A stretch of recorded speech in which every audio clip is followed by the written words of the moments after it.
My name is Paula Orozco Newell, and I'm here with Jacque Maldonado. And we're super excited to have this conversation because we love being able to support women.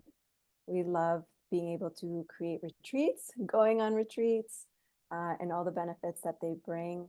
We're also leading our own retreat this year in Costa Rica. So it's one of our ongoing favorite topics right now.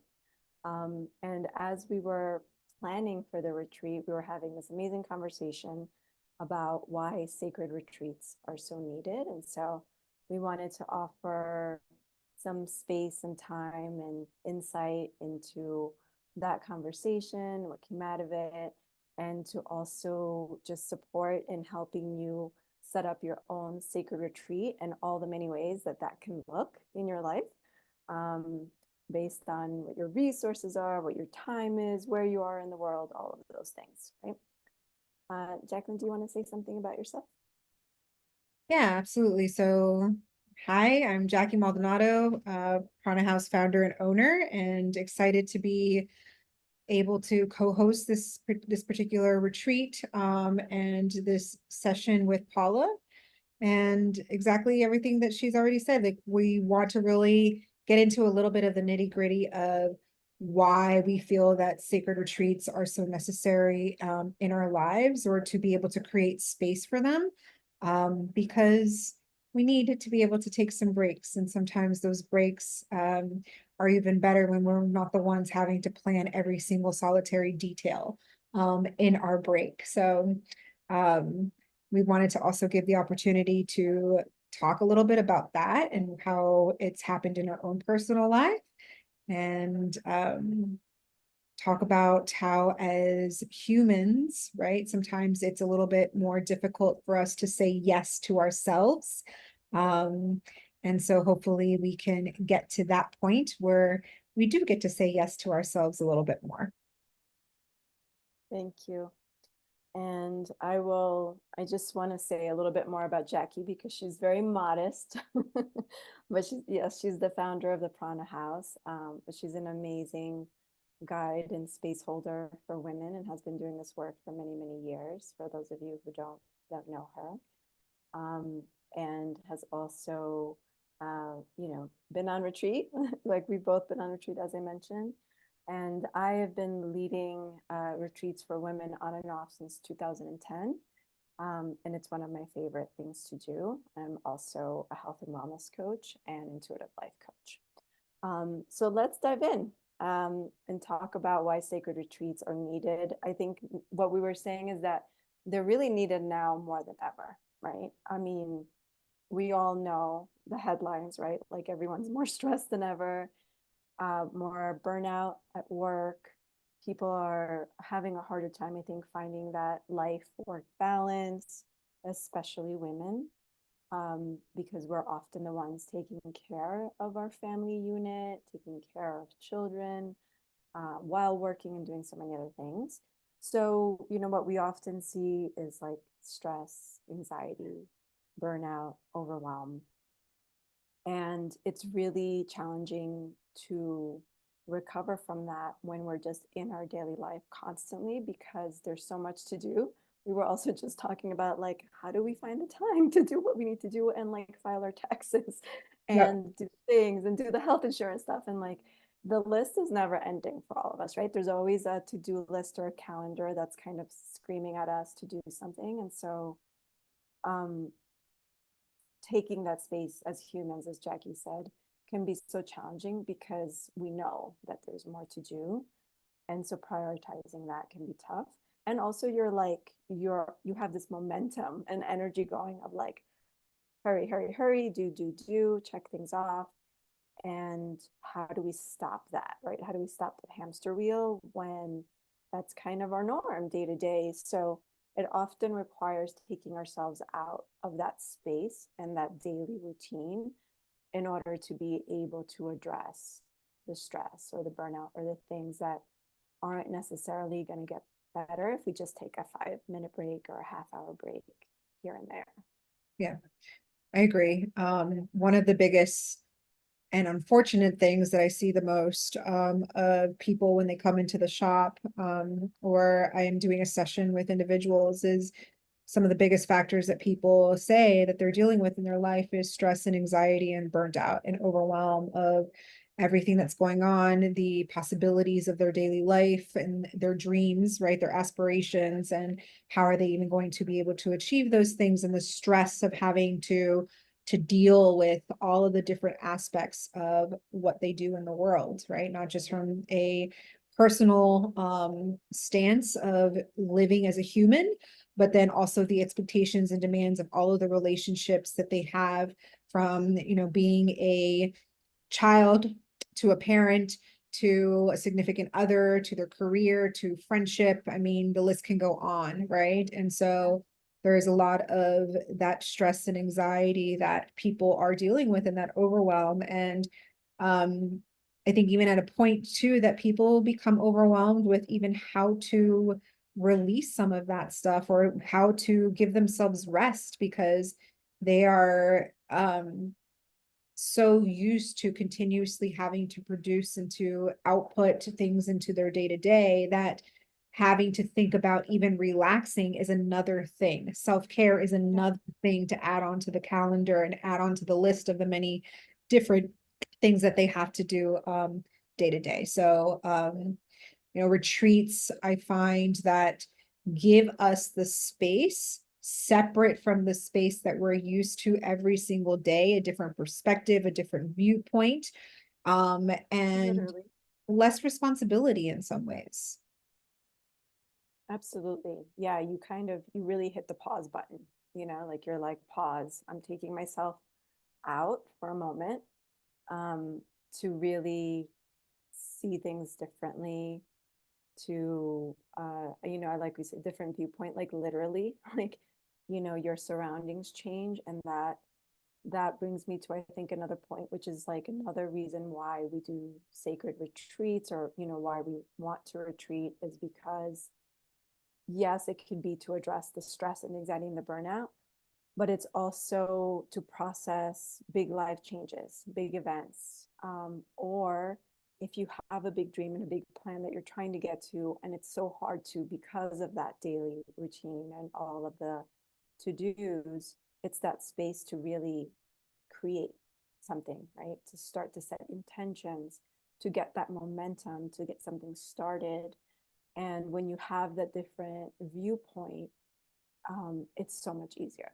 It's like you're literally getting new, fresh energy into your eyes, into your mind, into your body. Ideally, you're retreating somewhere with nature, which helps you relax, all of those things. But it's, it can be both, right? Like I wanted to mention that it can be to address that type of burnout, or even just to have space if you're excited about something and you just don't have the time for it and you want that inspiration. Yeah. I know, Jackie, you mentioned, I think recently, about your trip to Africa. That was something that Yeah, was, well, I did one of the most pivotal retreats for me was this retreat that I did to Africa, which was actually a part of a Seva project, where it was actually a retreat to be able to go support and build a primary school in a village in Africa, but also having a semblance of a retreat to be able to rest and be in a restorative state of mind, and have different, having the ability to go and explore different parts of Africa and things like that, along with doing this service trip. But for me, it was so life-changing because I was on that precipice of making a big decision in my life. Actually, it was the time period where I was really considering as to what the next step of Prana House, the existence of Prana House, was around that time, the 2013, 2014 time. And so it was, I was in a corporate job. I was climbing that corporate ladder and really struggling with, I'm not pursuing my life's passion. And I have this dream and this vision of Prana House that I wanted to do, but I didn't feel like I had the time or the space or the energy to really reflect and be able to be in that dream in a space of, in a container, right? A space of being held, in a space of being able to see a different viewpoint, a different world viewpoint, and perspective, and being able to reflect on that dream that I had within myself. And from that service trip to Africa,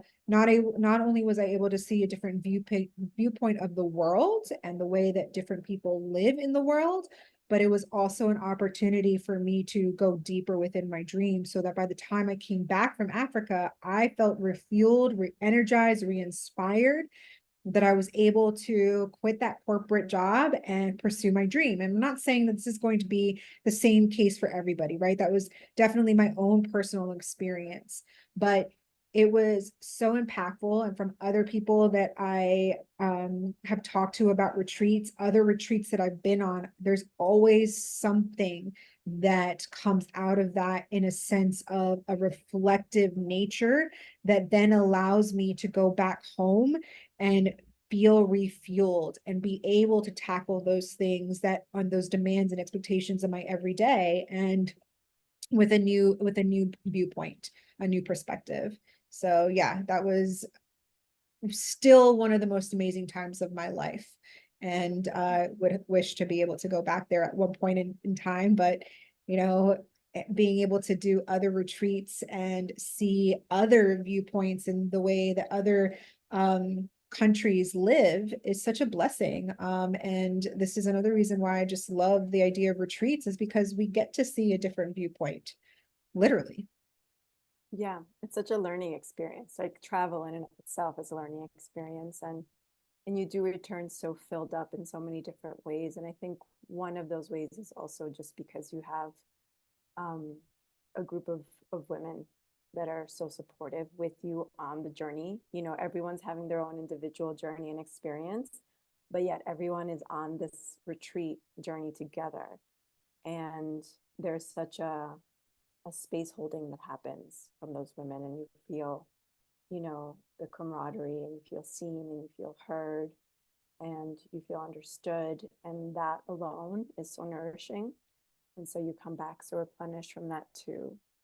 um yeah, The yeah. retreats that So I've been on, the space holding that happens during those, the bonding that happens with other individuals. Like a lot of times you'll go into a retreat and you may not know anybody, or you may know people but very minimally, and then by the end of the retreat, you know, you've built these lifelong friendships. There's friendships that I've built through the retreats that I still have connections with individuals, and some of those relationships went deeper. And um having the opportunity to also not be the one being in charge of all of the logistics, right? That's mhm. big, that was a big thing too, like being held Big, retreat, right? yes. That the logistics were being handled, that there was certain things that I had to do, but it was still, even that was navigated for me. Like, this is what you can bring, and this is what to do for this and this and this scenario, and feeling that relief of just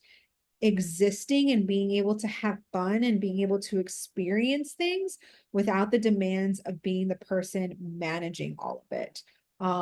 So that has been very lovely when I've been a retreat participant. Obviously, I'm going to be looking at it from a different side on this time around, but that's also fulfilling for me too.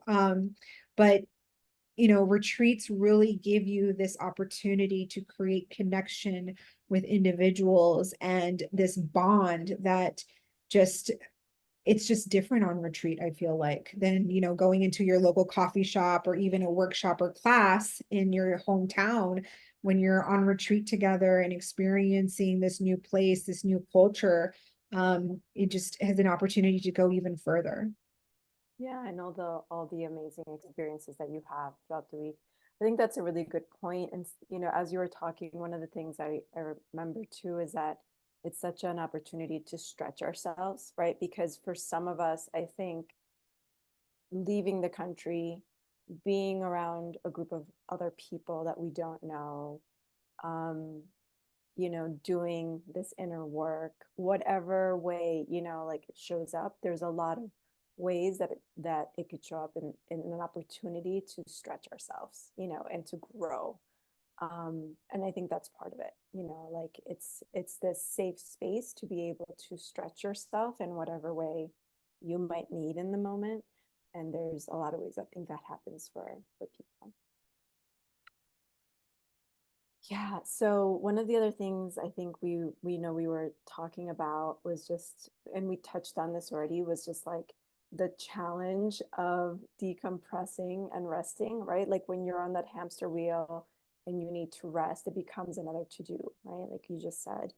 And I think many of us have probably experienced going away on vacation after being super tired and you're not like really feeling rested or like you're having a really good time until like the day before you have to come back home because it is this process of like decompressing and being able to bring yourself down from your head and your mind constantly running sometimes to just really being in your body, to moving slower, getting used to the fact that, you know, you have space and time on your hands and you don't have to feel guilty about it, having someone else do some of the planning for you, like you said.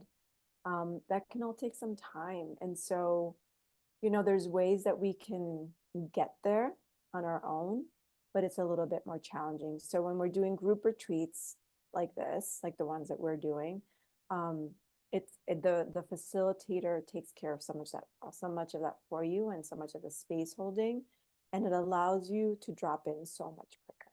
You're not thinking about as much stuff. You're not trying to control things. You're just there to be present, to be with yourself, and to unwind, and that really accelerates the process. And so that the rest of the time that you're there, you're really making the most of it.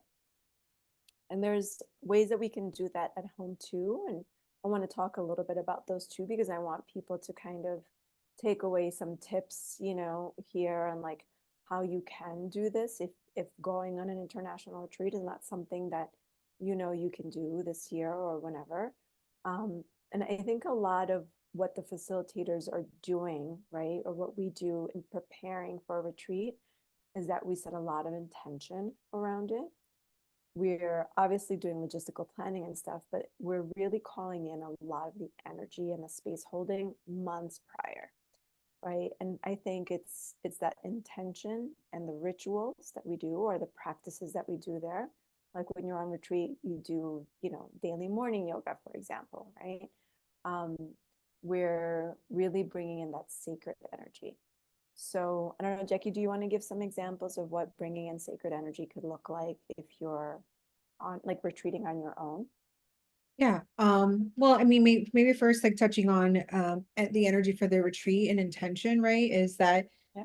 yeah, there is so much intention that it is in creating the retreat because we visualize who we want to support and along with this retreat and reflecting as to what we really want the individual that's going to be on this retreat with us to be able to experience for themselves, right? To have the sacred space, to, like Paula said, having morning yoga or meditation, having these nourishing meals, bringing ourselves to a place where we're able to decompress and we're able to restore ourselves in body, mind, and soul. And a lot of that comes from having this opportunity to, I mean, some of the biggest moments of the retreats that I've been on have been the pause in the middle of the day to take a breath, right? Things that we don't remember doing usually in our everyday.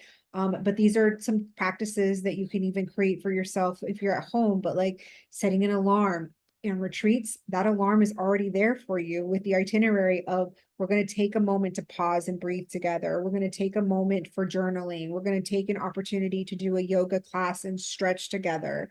Um, the impromptu dancing that would also come out during these retreats where we would just take a break and we would just dance and we would just feel the moment as we were in it, and creating more space for that is what I truly, truly enjoy about retreats. And then at home, it's taking this opportunity to, yeah, think about rituals or sacred practices that we can do at home. Like just even think about making your coffee in the morning or your tea, right? That can be a sacred moment.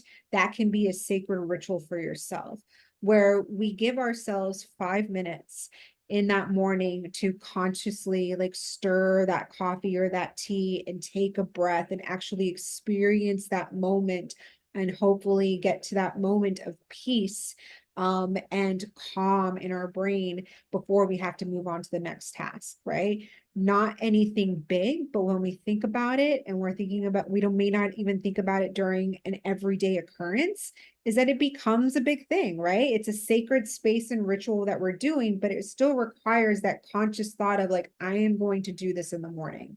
And we're creating the sacred space for ourselves that I will, during my tea or my coffee in the morning time, allow myself the space to breathe, to enjoy the sip, the first sip that goes through my body and experience that nourishment.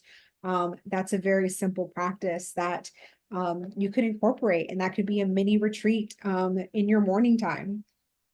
For sure. Yeah, I think one of the most useful things for me every day in my morning practice, which is like my mini retreat before I set the tone of the day, is sitting, meditating just 2 minutes, right? Like doing a quick body scan to see how my body's feeling, pulling a card so that I have something like sacred inspirational coming into my body and I feel connected to something greater than myself. And then like being in my body through yoga. Yeah. So even if I do 5 minutes or 15 minutes of that, it's game changing. But one of the other things I started doing, this is when I lived in California a few years back, is I carved out space, right? So whether it's 5 minutes in the morning, half a day on the weekend, or 6 days away in Costa Rica, right? Like you're carving out space and you're protecting that space. So every quarter, right? Not even like every month. I started small, like not very often. I would take half a day just to myself away from my husband or other responsibilities. And I would go to somewhere where there was nature, even if it was just like off the hiking trail near the house.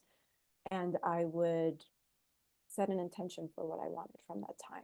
Was it just to rest? Would I let myself like fall asleep on the grass?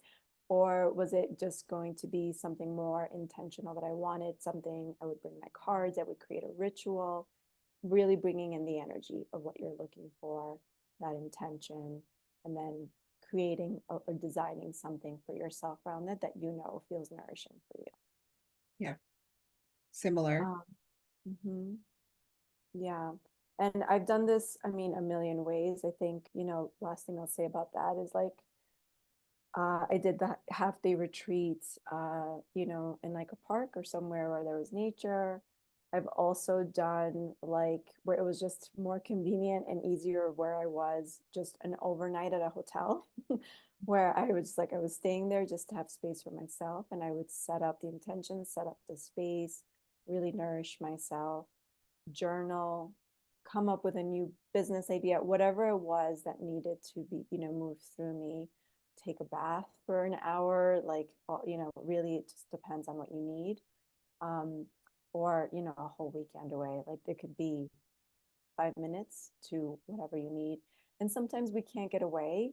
And I do I'm a firm believer that it's so much harder to retreat while you're at home, if you really want to retreat for more than a few minutes, because it can be so easy to get called back into the kitchen to do something or to like, pick up whatever to do, like you're seeing in your environment. You don't have that new viewpoint where you're reminded to pause and not do so much. But you can still do it at home for sure, like we were talking.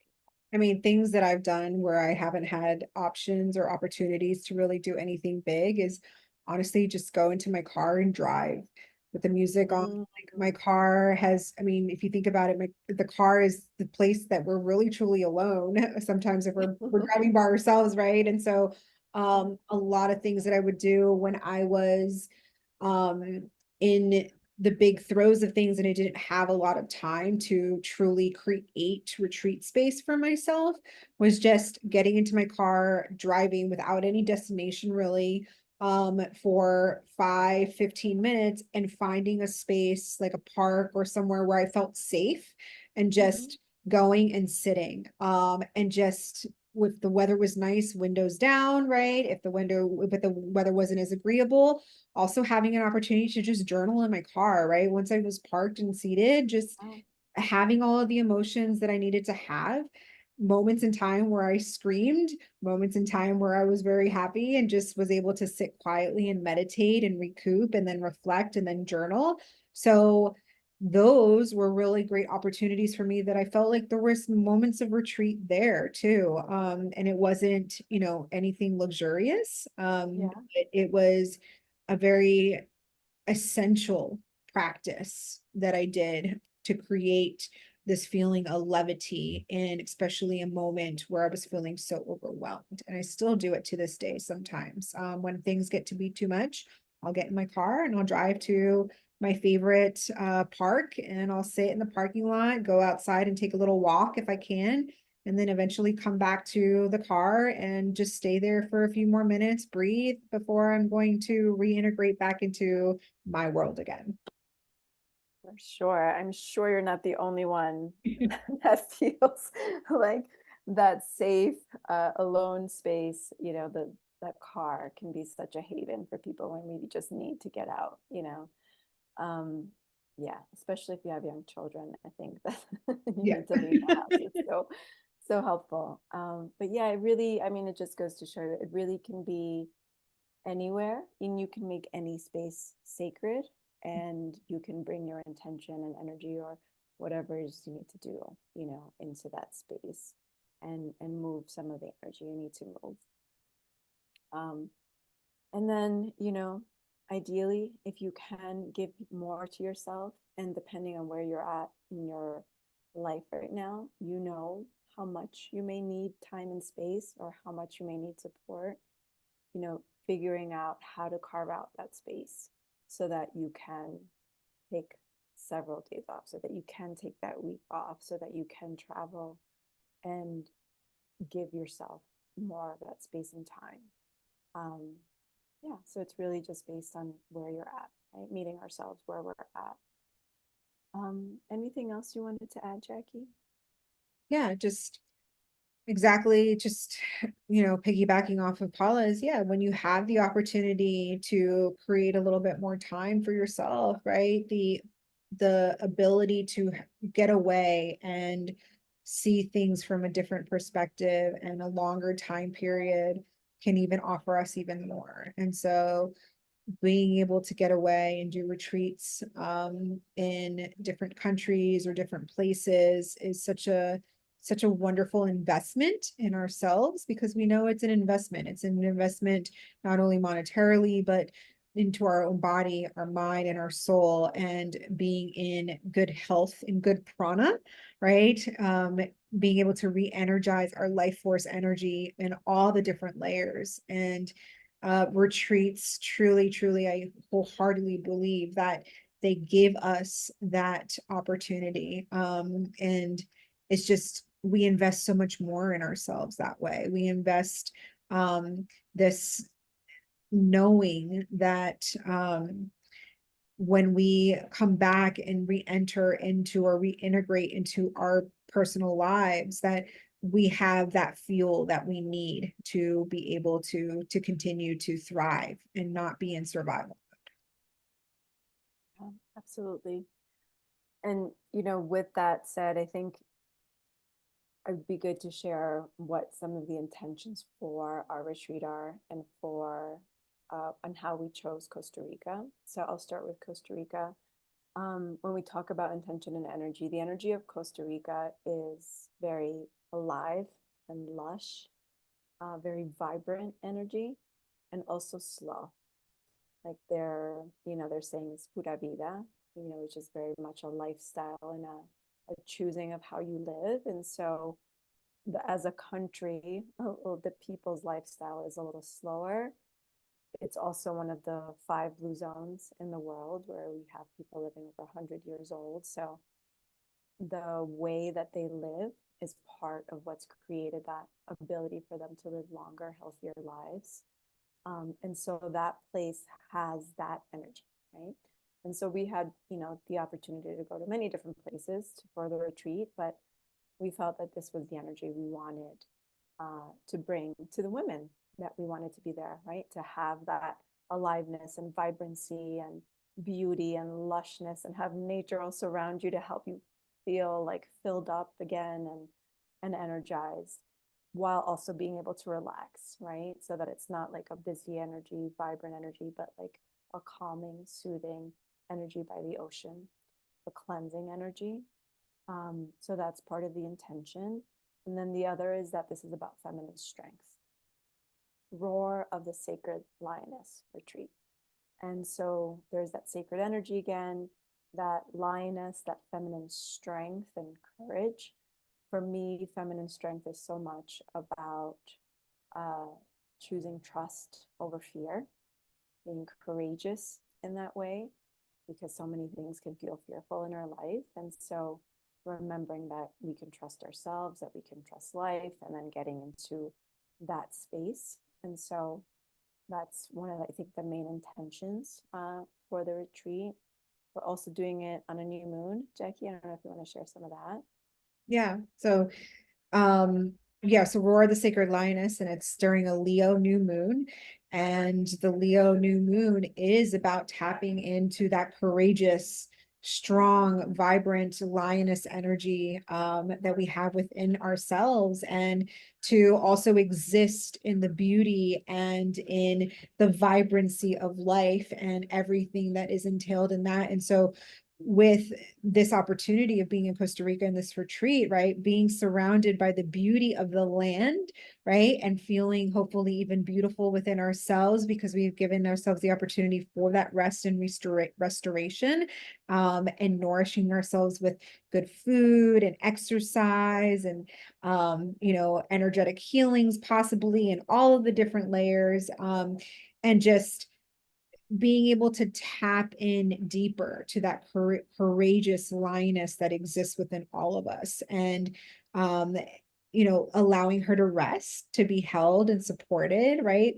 As lionesses do in nature, right? The pride is together. The lionesses typically are together in the pack, and they all support each other in all of the various ways that a pack needs to support itself.